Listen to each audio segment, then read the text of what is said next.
Hey guys, welcome to this episode of Southbound Fishing. Today, it's about March 20th, so we have beds forming here in Georgia. A lot of the country doesn't yet. Most of the country gets beds around April. But the South, some people have been fishing beds since before Christmas down there in Okeechobee and the Everglades in South Florida. But but I figured as now we're transitioning into bed season, I feel like it'd be a good time to talk about it. I never really did a bed fishing video. I did a lot of videos on actual bed fishing, but I didn't do a how-to video on it. So I decided to do that this time. And don't worry, the bed videos are coming. I have a couple lakes that I've scouted with some estimated double digits on the beds. I've seen 3 double-digit class fish. I mean, it might be 8, 9, but it might be 10, 11 pounds. I don't know how big those fish actually are, but these are some monstrous fish, and they're on beds, or they're preparing to make beds right now. So it should be a fun couple of weeks here. But I wanted to talk about some of the baits that I use. First, I'll go into the setup. I don't fish a long rod when bed fishing. I want the shortest rod possible. Not the shortest rod, but I don't want something long. This is a 6-foot medium. You don't need something super strong. I mean, once you get the fish, you want to fight that fish. A lot of people use bait cast setups, but I feel like a spinning rod is way more accurate. And then here's the key part that I do. I do anywhere from 6 up to 15-pound braid. This stuff right here is 10-pound braid. It's Fireline Crystal. I had 6-pound on it. I switched it out though to 10-pound. And this is cool. It's white braid. It's not Moss Green Power Pro. It's white. It's just crystal clear braid. Not clear. It's just crystal. It's Fireline Crystal, and it's just a white braid. And what that does is it allows me to see my line. And you're thinking white braid while you're bed fishing, they're going to see that bait. They're going to see that line and go. Right here, I have about an 8 to 10 inch piece of fluorocarbon. It's 10-pound test Gamma Touch fluorocarbon. And then I got a 4/0 hook because most of the time I fish plastics on beds. Sometimes I'll fish some of this other stuff, but pretty much half the time I'm fishing a plastic. So let me go into it. There's a couple key baits I like to throw. We have a money stick, alright? We have the new summer crawl. And we have the Pip baits. This is an 8-inch redhead lizard. Awesome lizard. Not a ton of action on the legs, but that's not what you're looking for. You just want something big and just... This thing is mean on a bed. If you fish this thing, you might not catch 1-pounders on it. You might not even catch 2-pounders on the bed. If I see anything over 4 pounds, I'm throwing this or one of the other baits. But if it's a plastic and it's anything over 4, I'm throwing this. The redhead kills it. When the redhead's sitting on there, you can really see that redhead through the silt that the bass is kicking up and what your bait's kicking up on the bed. You can really see that redhead. And that's what's so cool about it. And it's also a hand pour from Pip's Baits. He's here on YouTube. I'll put the link in the description. But this lizard is killer. I haven't found a lizard like it. This tail is so subtle.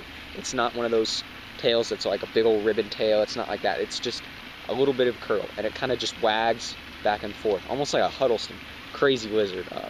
Custom mold, so it's one of a kind bait. It's awesome. The other bait that I like to throw is a money stick. The colors that I like to throw the money stick in is this color right here. This is my Halloween color, available on BigBoyBaitCo.com. It's on the color chart. I also like to throw pearls, the Bomb Blue color. As you can see, BBB. We kind of base that around beds. B for beds. There's a lot of stuff that goes into Big Boy Baits that people don't know about, but the Bomb Blue color is the color I really like to throw on beds. It's just a bright, unnatural color that fish can't take it. But the Halloween is probably my favorite. Also, I use the Halloween because it's that bright orange, and of course you could see it going down there, you could see what's going on, and if you see that orange flash disappear, set that hook, because that fish has inhaled that bait. But also I use the orange because orange is a color of bluegill. When you see a bluegill flash in the water, sometimes you'll see that orange gill throat, and they associate orange with a bluegill or maybe a craw, 2 things that they cannot stand in a bed. So they'll strike that pretty easily. And also one thing I like to throw, a lot of people don't throw it, is just a pearl craw. That's all you need, is just a pearl craw. I don't know if they think it's a craw, I don't know if they think it's a bait fish, I don't know what they think it is, but a pearl craw can really kill on a bed. along with the other colors. Also, sometimes I like to throw really deep reds. My Cajun Craw is a good red. My Fire Red in the old color chart, that's a pretty bright red. If you're going for real muddy water, you want a really high shock value on that bait, I'd go with the Fire Red. But if you just want a normal size, normal red, I'd go with Cajun Craw. But the Pearl Craw is also something I really like to throw. On to the baits that are different. Not different, but not soft plastics, what I meant. Standard bed fishing bait, a jig. Can't really go wrong with a jig. I have this tipped with a little prototype swim bait, so I was using that as a swim jig. But if you just put something on it like a double-tailed grub, you don't even have to put anything on it and pitch a jig in there.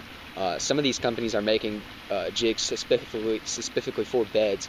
California Reservoir Lures, based out of California, they make these things called bedwetter jigs, and they're awesome. They're these neon skirts, like bright chartreuse, bright orange, bright pink, bright pearl, just great jigs.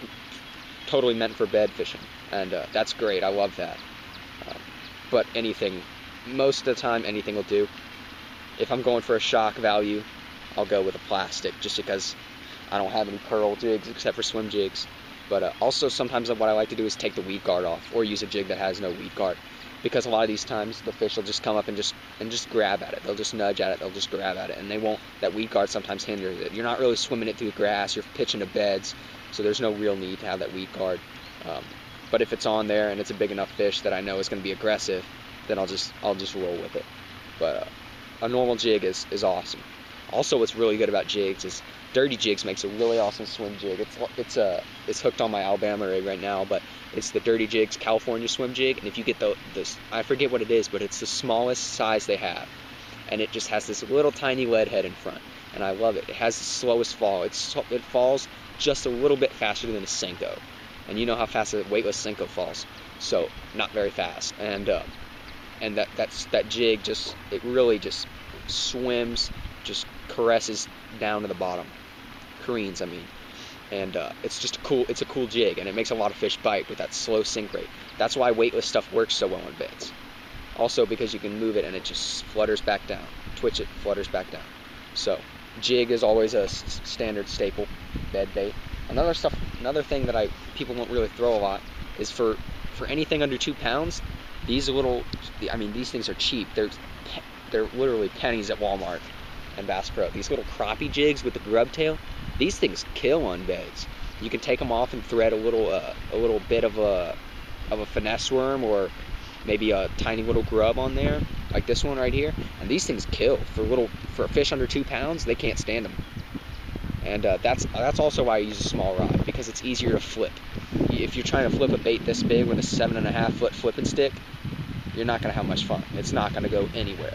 That's why I use a small rod. So with those little jigs, they're rare. If you find a fish that's aggressive enough and small enough that they'll eat it, you can go for it. I wouldn't suggest anything over 2 pounds though, just because of that hook. I'm gonna let the wind die down. Let the wind die down just a second. I'm out here on a local lake, but that hook I wouldn't trust that hook on anything over 2 pounds. That's just because I could see it flexing a little bit right now. Shouldn't be a problem if you got your drag set right, but don't want to take the risk on anything giant.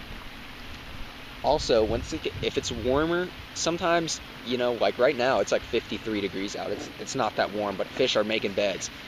But if it's warmer, if it gets up into the 60s, and maybe sometimes you have days in the 70s where they're on beds, throw a small topwater. You don't want to throw a big old Czar spook, 1 ounce Czar spook. You don't want to do that. You want to throw a small little topwater. Impact Lures, they make a small little popper. It's hand carved down in Florida, Boynton Beach, Florida. This is a Rebel Frogar. It's a little frog bait. It's a really cool bait to throw on a spinning rod for bedding fish. I suggest getting new hooks though. These bronze things are rusted and wearing out. I need to put some different hooks on it. But these little baits can be awesome for bed fishing, and you just pause them. That's the great thing about them. It's like a jerk. It's like a top. These little baits, I use them like jerk baits, but on top. I just let them sit. I really just dead stick these baits over the beds, twitch them a little bit, and they'll usually come up and cram them if they're in the right mood. So kind of rare. I won't be throwing it all season long, but if we get a couple warm days, I'll throw this bait. My favorite bait, or what I'm looking forward to the most, is a 6-inch Hud. That's all you need right there. This thing really looks like a fish. For you guys that don't know about the Huddlestons, these things are some of the most realistic swim baits on the market. As you can see, this is a rainbow trout one, but you can get them custom painted for bluegill. I'm really wanting to get one of those, a 6-inch Hud, and have the paint stripped off and repainted as a perfect little bluegill. I'd love to do that. I'm probably gonna do that in the next couple weeks. But if a fish, and also do not get the ROF5. If you get the ROF5, it's gonna sink just like this. If you're getting it just for bed fishing, which most of you probably won't. But if you are getting a bait just for bed fishing, get not the heaviest one, but I'd get the ROF12. I wouldn't get the ROF16. I don't even think they make those in a 6-inch, but I get the ROF12 because it lets that nose down appearance. Also, you can get a little piece of foam, cut open the bait, stick them in the tail so that they really have a nose down feel.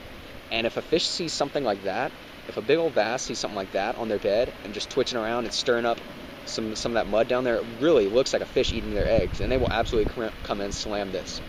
The jig hook, I'm pretty certain that this jig hook is going to be good for beds. It's different. It's different because when you're just swimming a Hud, fishing it normally, bottom bouncing, the fish will come up and eat it head first from behind. But when you're bed fishing, you never know where the fish is going to hit. So I might actually run a stinger hook to back here just in case we get some short strikers. But a 6-inch Huddleston is really going to probably do some work for me. I know it's done some work for me for some of my friends and in previous seasons on bed. So 6-inch Hud on bed fishing, probably going to be a grand slam for those bigger fish. That's about it, guys. That's for just the tackle stuff. I'll get into another video soon on how to actually bed fish, because it really is my favorite way to fish. If I could have beds all year long, I would do it and not think twice. I don't care about throwing a crankbait. I don't care about throwing a frog. If I could bed fish for the rest of my life, I would. But just because it's one of those fun, super fun ways to do it, and there's only a couple weeks out of the year that you get to. But there's the hook, 4/0 Yamakatsu extra wide gap. That's all I fish. All I fish ever. Fish owners every once in a while, but mostly it's that 4/0 Yamakatsu wide gap. But that's basically it on the gear, guys. As I said, I'll be getting into another video soon on how to bed fish, how to locate beds, how not to spook beds. That is a giant topic that most anglers just totally look over. They spook half the fish on the beds. Probably most of them probably even spook more. I've seen people spook every fish out of a lake on a bed. And that sucks, because then you can't catch those fish. So that's one thing you don't want to do, is spook those fish.